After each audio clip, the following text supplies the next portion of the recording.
My name is Adeline and I grew up with my twin sister Ivy in what appeared to be a picture-perfect family to outsiders. My father, Harrison, was a handsome surgeon with strong features, while my mother, Vivian, was a blonde former actress who never let anyone forget her brief Hollywood fame.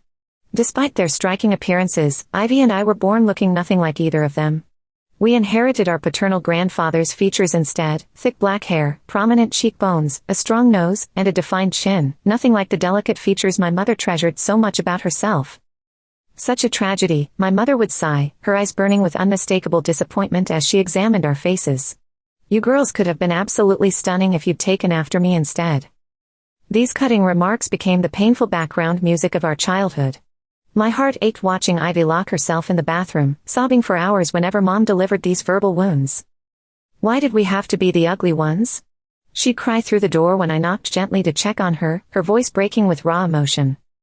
I vividly remember standing before my mirror after my mother made a particularly cruel comment about my unfortunate nose. I studied my reflection intently, feeling a strange sense of defiance rising within me. I'm not some monster, I told my reflection firmly. I look like plenty of perfectly normal people. My teenage years validated this self-acceptance. I formed friendships effortlessly, with peers who couldn't care less about my appearance.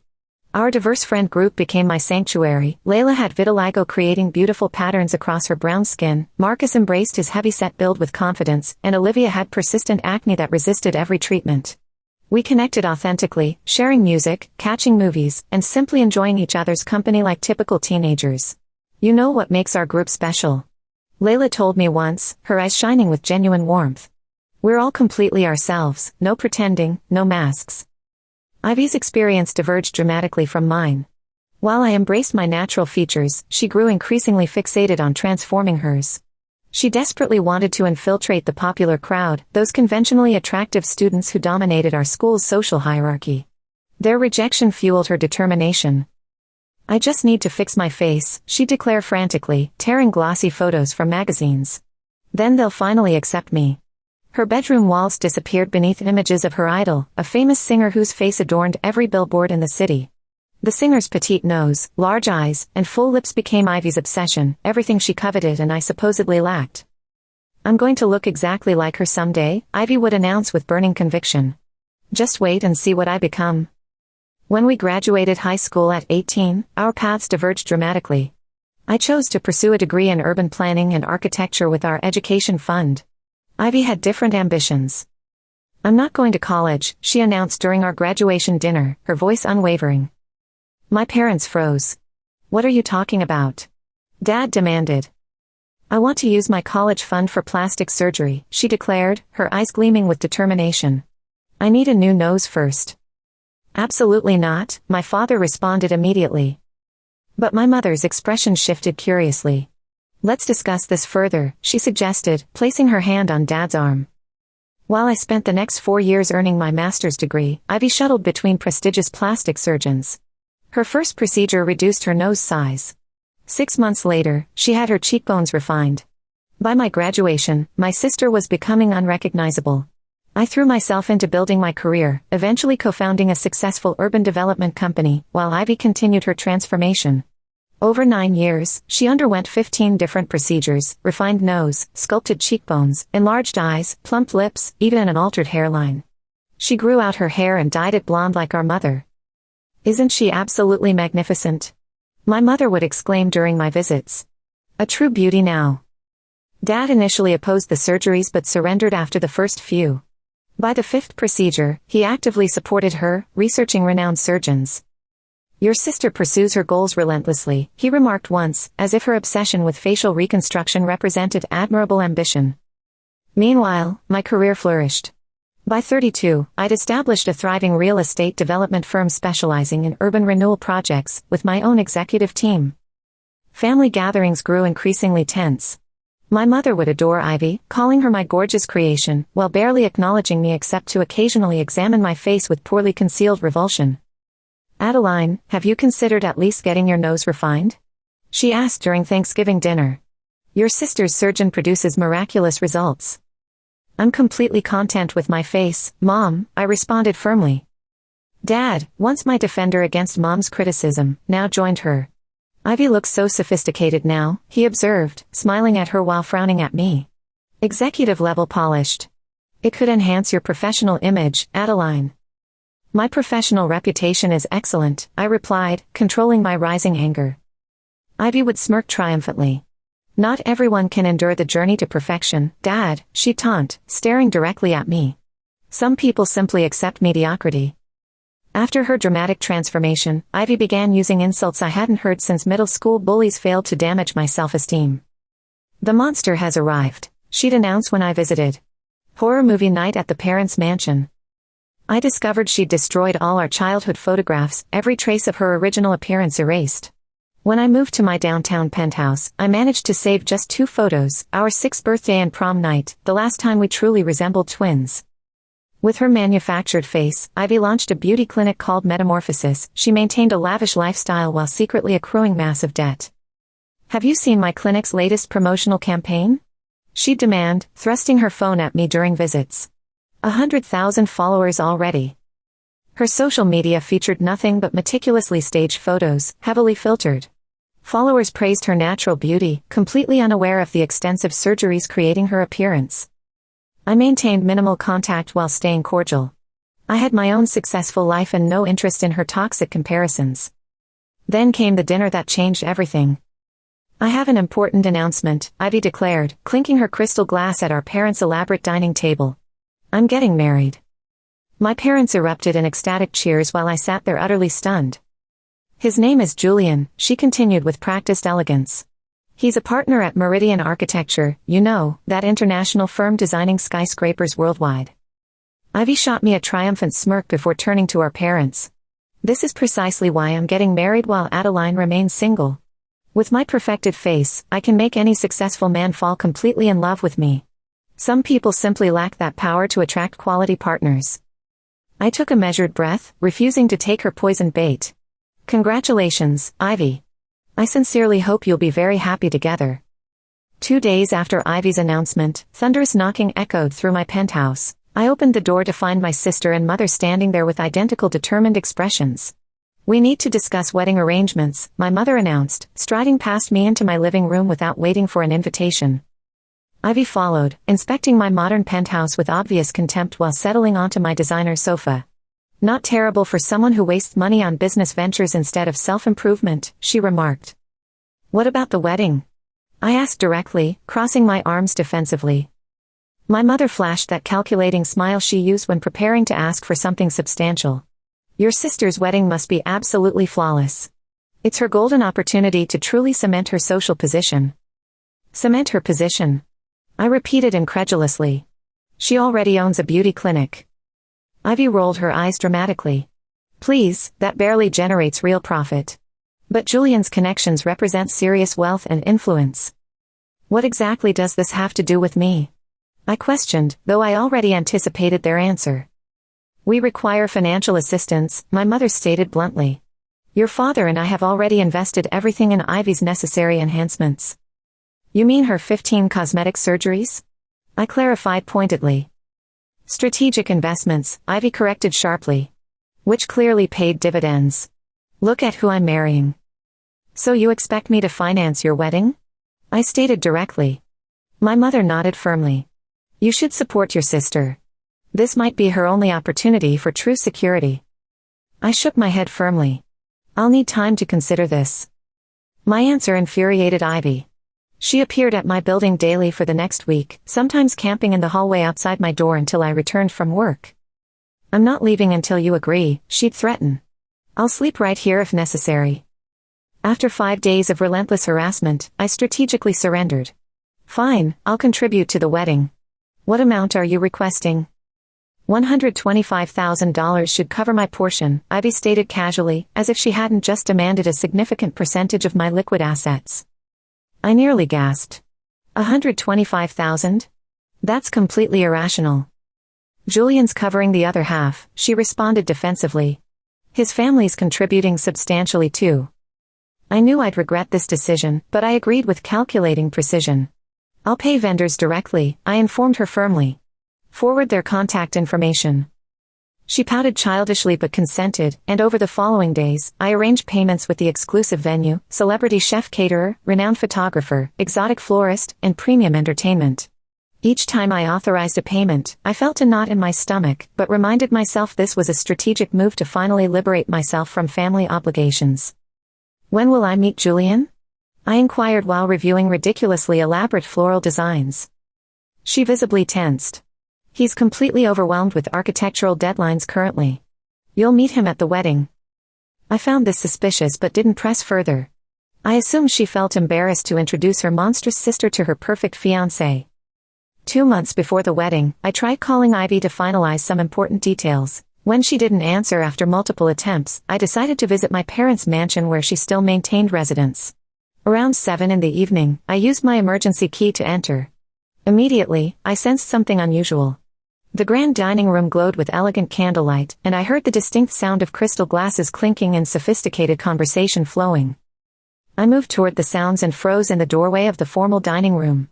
There sat my parents, Ivy, a distinguished man I presumed was Julian, and an elegant older couple who appeared to be his parents.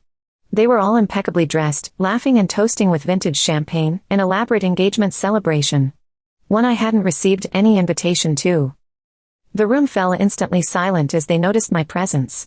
My father's crystal flute stopped midway to his lips, my mother's practiced smile crystallized then dissolved. Julian and his parents looked thoroughly confused. Ivy recovered first. She leapt from her chair and rushed toward me with practiced grace. "Maria," she exclaimed loudly, her voice unnaturally high.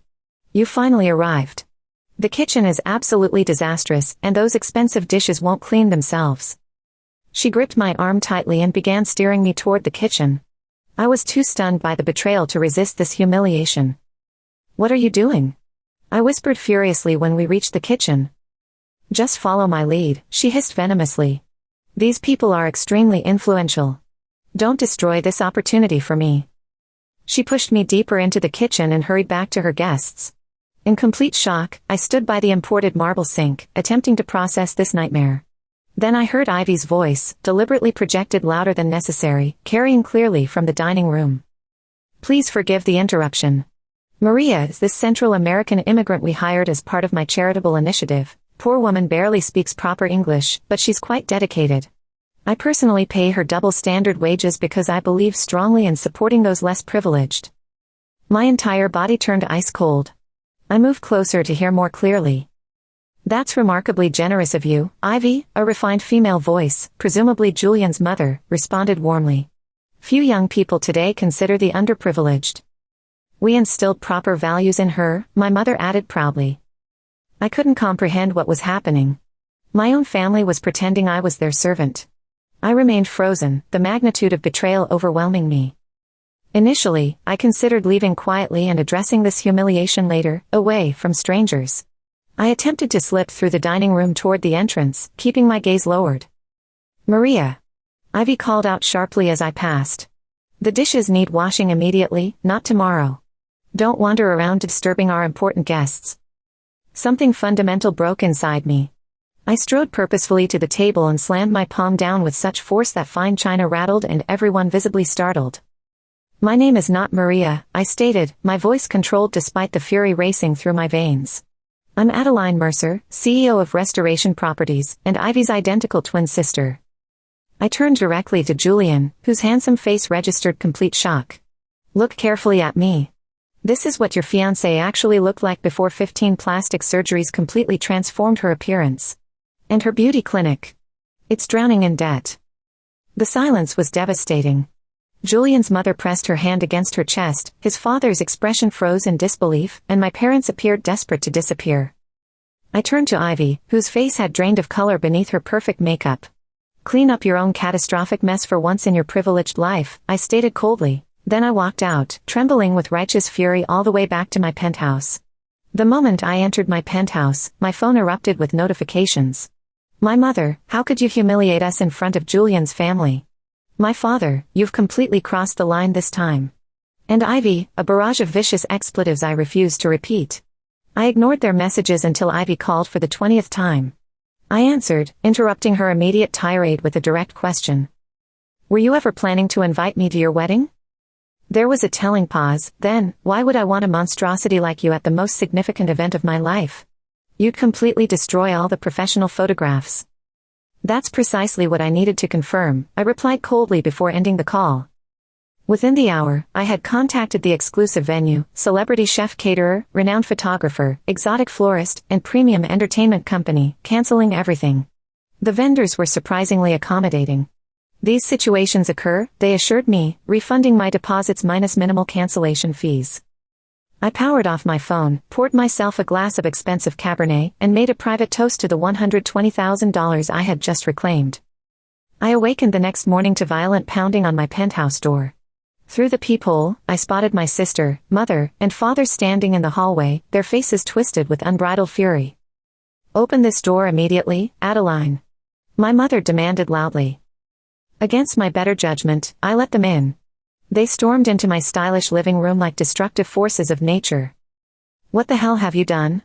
Ivy screamed, invading my personal space. The venue called confirming cancellation. The caterer too. Everything we planned has vanished. "Excellent," I stated firmly, crossing my arms. "You weren't planning to include me anyway, so why should I finance your charade?" "You selfish, hideous monster," Ivy snarled viciously. "You're simply jealous because I'm beautiful now while you remain repulsive." My father stepped forward authoritatively. "Adeline, this behavior is completely unacceptable. You need to call those vendors immediately and rectify this situation." I studied him intently, truly examined him, and recognized a complete stranger. This man who once nurtured and protected me now couldn't even look at me without visible revulsion. "No," I responded simply. "What exactly do you mean, no?"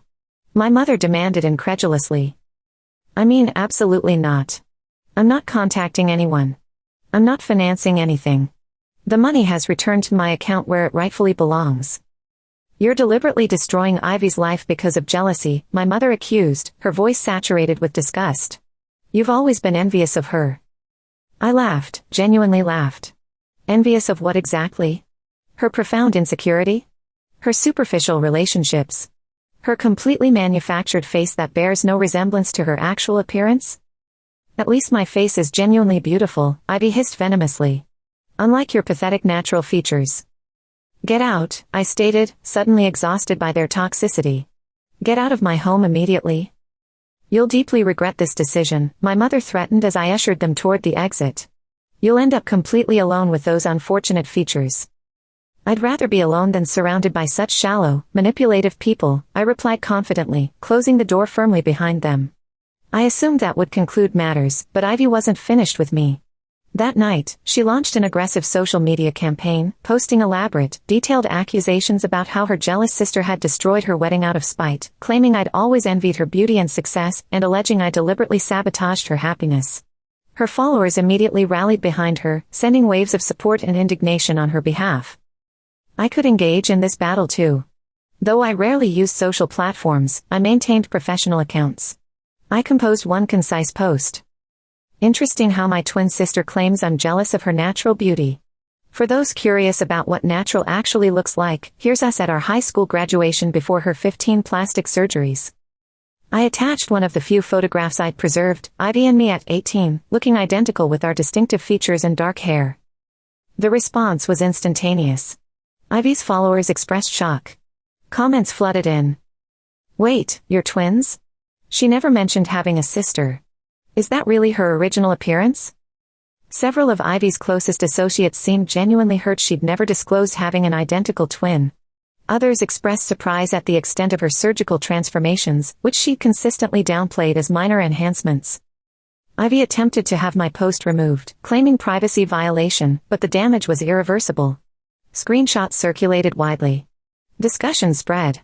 Her carefully crafted image began unraveling. The following day, I was reviewing development plans when my executive assistant informed me someone was waiting.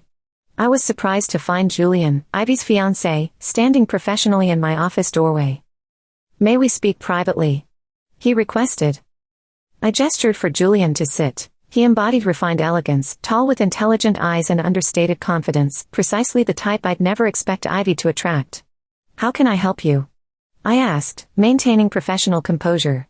He adjusted his watch thoughtfully. "I needed to hear your perspective directly. After the dinner incident and the wedding cancellation, I need to understand the complete situation.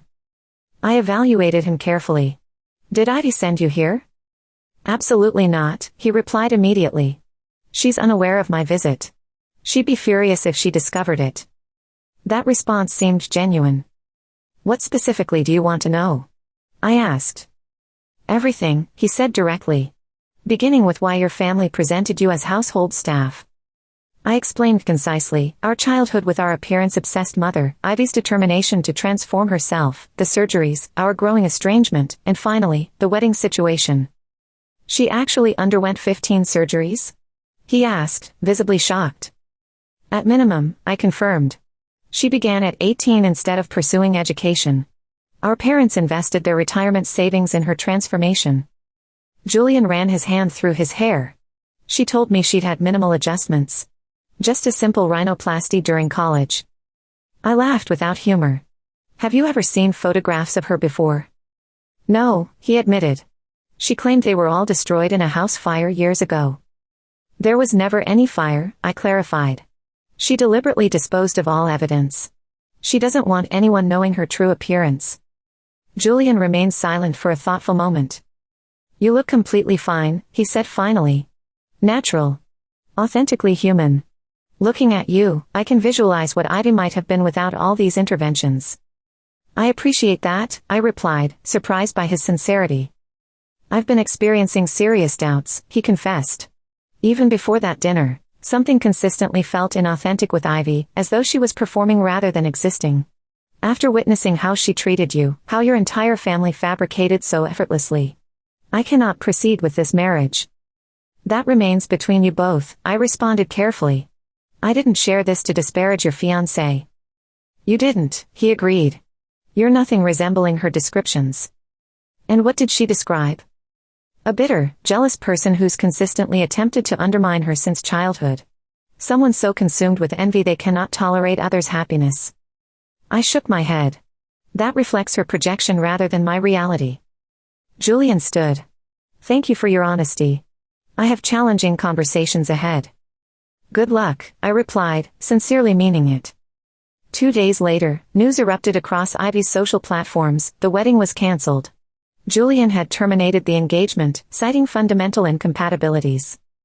Ivy, predictably, blamed me entirely. That's when the genuine nightmare began. Ivy transformed harassment into her full-time occupation.